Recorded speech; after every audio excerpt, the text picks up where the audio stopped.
What's up, everyone, and welcome back or welcome. This is your first visit. First of all, thanks for tuning in. My name is Matt. On this channel, I review brand new cars. I'm here at Gettel Toyota of Charlotte County with this brand new 2026 Toyota RAV4. This is a plug-in hybrid and the first ever GR trim. And I never thought in my life that I will say RAV4 and Sporty in the same sentence. And yet here it is. And today I'm going to take you on a complete tour of this vehicle. We're going to check it out from the exterior, interior technology, and of course the test drive. So if you enjoy watching videos like this, don't forget to subscribe to the channel, give me a like, and now let's go back to this.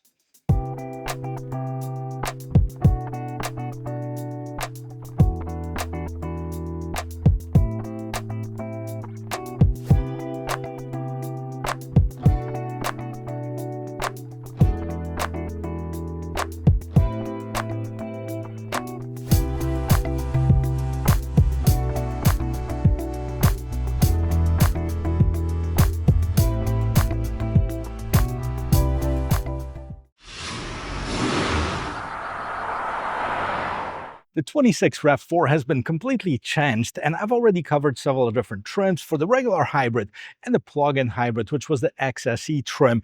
Now, this is completely different. This has been touched by their GR division, which stands for Gazoo Racing Division, and they put their twist on the suspension, some of the handling. So let's take a look at all of this, starting with the exterior.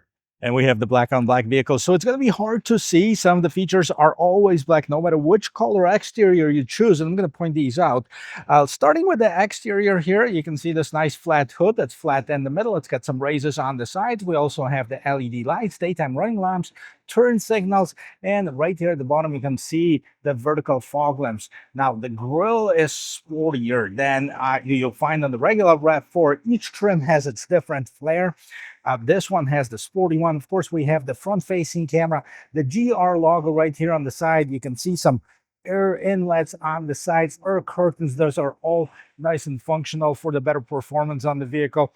But what's really cool about this is what's underneath the hood. Let's check it out. And here underneath the hood, you'll find the most powerful engine that the RAV4 has ever received. It's a 2.5-liter four-cylinder engine coupled with the high-voltage electric motor, producing a total of 324 horsepower.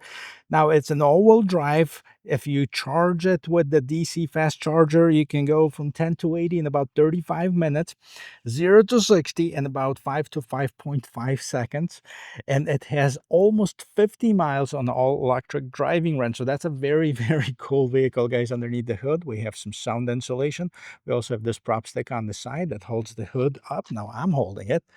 We're definitely going to check out the ride quality and the characteristics at the end of this video. Now, as far as the dimensions of this RAV4, we have the width of 74 inches, height 66.3 inches, total length 182.9, and between the wheels 105.9. That's what's happening. About 8 inches of ground clearance, 8.1. Let's take a look what's going on as far as the wheels and tires. So this one sits on 20-inch wheels. Nice large wheels for that RAV4. In the back you see the GR on the red calipers. So we have the sport tuned suspensions and the sporty tires as well. On no matter which trim, which color, exterior color you choose, this overwheel is going to be always in black, as well as the trim and the bottom. Of course, hard to see on black. We have the side view camera here, turn signals, blind spot assist. So we have the fully loaded mirror. We also have crossbars as well that's been added to this vehicle. No sunroof. Let's take a look and see what's going on right here in the back. First of all, starting with this huge spoiler. You'll only find this on the GR trim, and this is so cool looking. We have the third brake light, but you can see this dual spoiler right on top of your exposed wiper. We have the RAV4 that's spelled out, LED lamps, nice and large on the side corners of the vehicle, PHEV, plug-in hybrid electric vehicle, all-wheel drive, GR Sport, and then nice sporty finish to that bottom portion of that bumper. And let's pop this gate open. Let's see how much room we have on the interior for cargo. So this being one of the top of the line trims, we have the power lift gate, and behind the rear seats we have 33.5 cubic feet of cargo space. And this one has the charging cables here. We have the RAV4 GR. As far as the badging here, and you do have the spare tire. So all of your hybrid people that says you can't fit it in, voila, there it is. We also have the cargo cover, and yes, you can fold down the seats 60-40 split, and that's going to extend the max cargo space to about 63.5 cubic feet. Here on the side, you also have the illumination 12-volt power outlet. Let's see if I can fit in the second row seat. So right inside of here, guys, I'm 6 feet tall. I adjusted this front seat to my regular driving position, and here it is. You can see my headroom is pretty good with no sunroof. We have about 5 inches above my head. I still have about an inch in front of my knees, and my feet fit nicely in those footwells underneath. I also have plenty of shoulder room, so no complaints as far as the roominess in the back seat. As far as the rest of this interior, on the door panel, we have some softer touch materials right on top. We also have this inlay, which is nice and soft and gray color, and a little bit more storage at the bottom. The seats here, this is a combination of this micro suede and this man-made leather. And then right in the middle, we have the cup holders and this armrest. And as far as the seat back pockets, you have some extra storage. In the middle console, you have two 15-watt chargers. There is a much more powerful 45-watt charger in the front, and the rear passengers have their own vents for the air conditioning. And slight bump right there in the middle, but nothing crazy. Everybody's gonna fit in nice and comfortable. Now, before we get inside, let's listen to the sound of the closing door. Boom, that's actually not bad. Probably better than on the other trims that I've seen. Here's what's going on in the front door panel. So of course we have the window mirror lock controls, more storage here at the bottom. Same kind of deal as we've seen in the back. And right here on the door sills, you have the illuminated RAV4 plate GR. And then we also have the specific to the trim floor mats and nice pedals with aluminum and rubber stubs too, so your foot don't slip off of it. This is where you open the trunk. This is where you open your gas tank door, your dimmer, and your gate opener. We have the tilt telescoping steering wheel. Check this out. Nice adjustments for the seats, and the seats definitely sporty. Now we have the GR right in the headrest. We have the contrast tubing in red color, and we have the nice perforated suede, or this micro suede here, that has some of the red peeking through that. Also some contrast stitching at the bottom of the seats. The seats overall nice and comfortable. Let me jump inside. I'll show you the rest of this interior. Guys, we're going to start this interior tour with the sound of the closing door from the inside, and that's a little bit better than from the outside. Let's check this out. This is the interior of this 2026 RAV4 plug-in hybrid GR trim. Let's see what's so special about it. First of all, let's get this vehicle started because it is extremely hot outside. As you can see, the GR logo appears in the instrument cluster. Also, the infotainment system powers off. Let's start on the side here. So we have the large fans. We have the same trim as you've seen on the door. So this is nice and soft. Now we have the shelves with some rubber lining to put your cell phone or anything like this in it so it doesn't move around. And this is all hard plastic. That's all hard plastic up on top. I'm afraid that as this vehicle ages, it might start rattling, but we'll get to it maybe while the test driving to see if there's any unwanted noises in here. Steering wheel, nice, thicker in the right places. We have some golf ball textures. We have some contrast stitching on the inside here. We also have the GR logo at the bottom. Toyota, of course, on the left-hand side, we have buttons that control what's going on in the instrument cluster, volume control, seat track for your media, voice control, and a back button. On the right-hand side, that's basically for your cruise control. Adaptive cruise control, you can adjust the gap between you and the car in front of you, different modes, lane keep assist. And then here we have the pedal shifters in the back. Here's your light control, windscreen wipers on the other side, and here's what's going on in the instrument cluster. So here you can make some adjustments, like the messages on the left-hand side. I'm going up and down, settings, messages, total average 7.9 miles per gallon, state of health 100% for battery level, distance traveled since last update 4,730 miles. Woo! This vehicle only has 14 miles on, so I'm not sure how that happened. EV driving ratio, compass, that's what can be displayed. Then here, what's playing, drive info, tire pressure, and then here's your hybrid torque system, torque delivery system, where it's going, messages, settings. So We can also go to the middle and change the different settings in terms of the layout of the instrument cluster. I prefer this one. I'm an old school guy. And then we can put navigation inside of it, lane keep assist. You can do other data like miles per gallon, speed. Okay, this is the traditional one. And yeah, let's go to this one. I'm gonna leave it here, up and down again, see what's going on. Left hand side, we have the power for the hybrid. Right hand side, we have the speedometer. In the middle, speedometer in the digital form. And look at this, guys. It's 100 degrees outside. No wonder this camera is overheating. So let's get moving before it happens again. Right here in the middle, 12.9-inch screen for the infotainment system. We're going to set this up later, and I have to accept it. Otherwise, it won't let me do anything. Decent screen. This one has the multimedia screen protector, which is an extra option on that vehicle. So this is your home screen. And you can move over and see the different widgets. You can customize it, add different things to it. Your Android Auto, Apple CarPlay, you can connect your phone to it. Your total miles that's available to you. Cancel. Navigation. This is a subscription-based navigation system. So you have to actually subscribe to it in order to use the Toyota navigation system. However, Android Auto, Apple CarPlay are standard on this vehicle. In terms of the audio, you have the FM, AM, Sirius XM, Spotify, Bluetooth, and USB settings. And you can connect your phone through the Bluetooth, of course.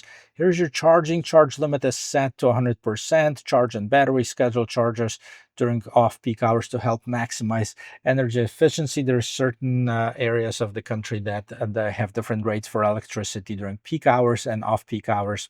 So that's what it is. Going to settings, we have the profile, vehicle, Bluetooth devices, drive performance, drive mode. I'm going to show you where that's changed. So this is normal right now. Driving assist, software update, recorder. So does it have, yes, it has the drive recorder. So it kind of has the built-in camera in here, displays and camera search. So that's what's going on right here. Right here at the bottom, you can see the strip of the electronic buttons. This is your climate control. You can use it like this. Slide your finger over here. If you don't like it, you can also adjust the temperature more traditional way by pushing the buttons at the bottom here. We also have the heated steering wheel and the heated seats. You can set it up to auto, fan speed, etc. Power and volume knob right there in the middle. I know a lot of people like it, so it's here. So let's take a look at this rear view camera, because we have this 360. All right, then we have the red, which is not red. I kind of wish, because I've seen all the red GRs here. But the red color car, I wonder if that can be customized, probably. And yeah, we have the trajectory lines. Decent view camera. I'm sitting in this tent right here, guys. This is where I think they reconditioned some of the used cars, but at least it's out of the sun, so that's pretty cool. But so we have the trajectory lines, we have the different angle here for the camera. Overall, no complaints here. Good deal as far as the camera. Let's move down here. We have the hazard lights, and here you have the charging pad on the left hand side. Kind of wish they did both like they've done on the Kia now. And then this is where you start the car. Maybe for the GR it would be red. That would be pretty cool, right? Drive modes.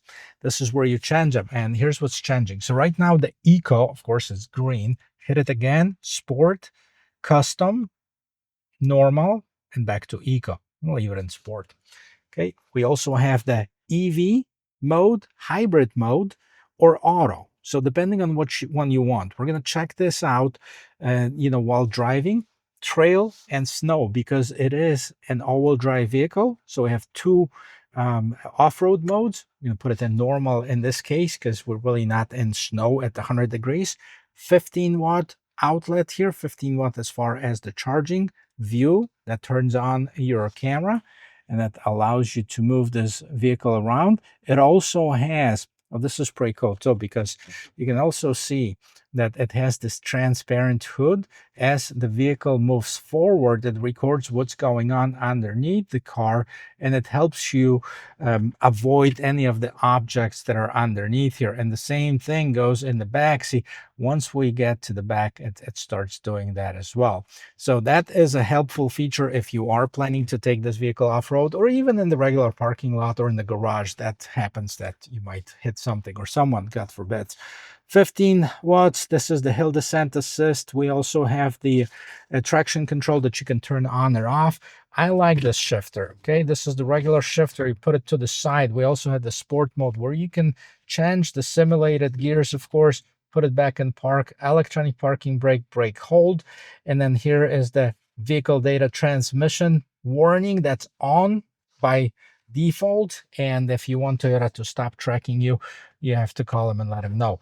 This opens either way, the console. You can open it from the driver's side or passenger side. Or, you know what's cool? You can remove it, flip it over, and eat lunch in it. Oh, no, wait. It says don't eat lunch while driving.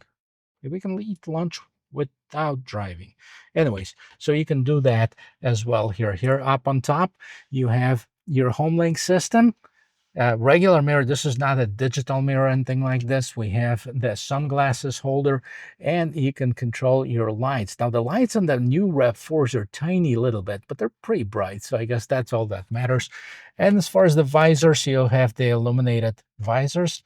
And do they extend?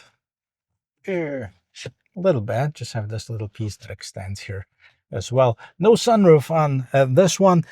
Guys, let's talk pricing and take it for a spin. So in terms of pricing, the Toyota plug-in hybrid starts with the SE model, and that starts at $41,500. Then we go to the Woodland trim 45.3, XSE, which I've done for you at this channel, 47.2, and then the GR Sport at 48.5. Now here, there's a difference in the gas mileage here as well. So the GR Sport, because this is the most sport-oriented trim, it's going to have the least gas mileage, miles per gallon, which is still good. So at 36 miles per gallon, and this is for the gasoline engine only, 86 mpges in comparison to the best trim, which is actually the SE, the base trim. It has 40 miles per gallon on the combustion engine only and 101 mpges. So it also has the longest all-electric driving range at 52, and this one has 49, I believe. We'll take this for a spin. I'm going to make sure that I have it in the sport mode so we can experience some of the sporty aspects of this vehicle. And of course, the few things that are important. The first one is the turning radius. So I have this open lot here. I'm going to turn the wheels all the way to the right, and we're going to make a full circle here, right here at the end of this parking lot. And it seems very nice and tight. And I'm also looking at this camera that started displaying, so it shows me what's going on, the front view camera as well as the top down camera that shows me the way that the wheels are turned. So not bad at all in terms of the turning radius. Now I'm going to do like an off-the-line acceleration really quick. We're going to try to do it in the real-life situation, but it is traffic hour. I just want to see how that feels. Okay, so I'm stopped right here in this parking lot. There's like literally nobody behind me or in front of me. Let's give it a go.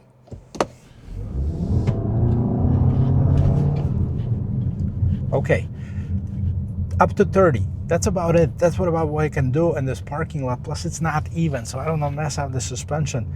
But it's extremely fast, especially considering that we're talking about a regular compact SUV. And as I mentioned in the beginning of this video, I never thought that I would say RAV4 and Sporty in the same sentence, and yet they made it sporty. I like the cool accents on the exterior of this vehicle, the big spoiler, the sporty tuned suspension, which it definitely feels a little bit stiffer than on the regular RAV4. We're going to check that out a little bit more while driving on the road, going over this speed bumps here.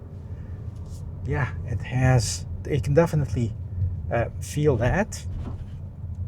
I like it actually. You can feel like in a sportier car, the suspension definitely a lot stiffer. Maybe that's also due to me being in the sport mode.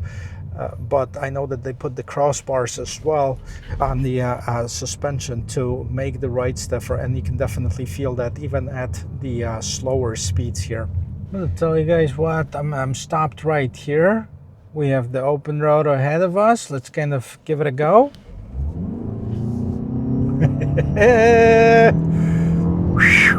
Wow, 60 in no time here. This is fun. I've done it in the XSE. This one, the suspension feels definitely different. You can feel the sportier version of this vehicle, and definitely it delivers on the promise of being a sporty RAV4. Yeah, 48.5. If you can find one without any add-ons, without any artificial markups on it, that's not a horrible price considering the power that it delivers, the gas mileage, even the features and the roominess in this vehicle are very, very nice. So without going Lexus, you can go and have a nice SUV. Let's do it again. Yeah, it flies. No question about it. This is a fast vehicle.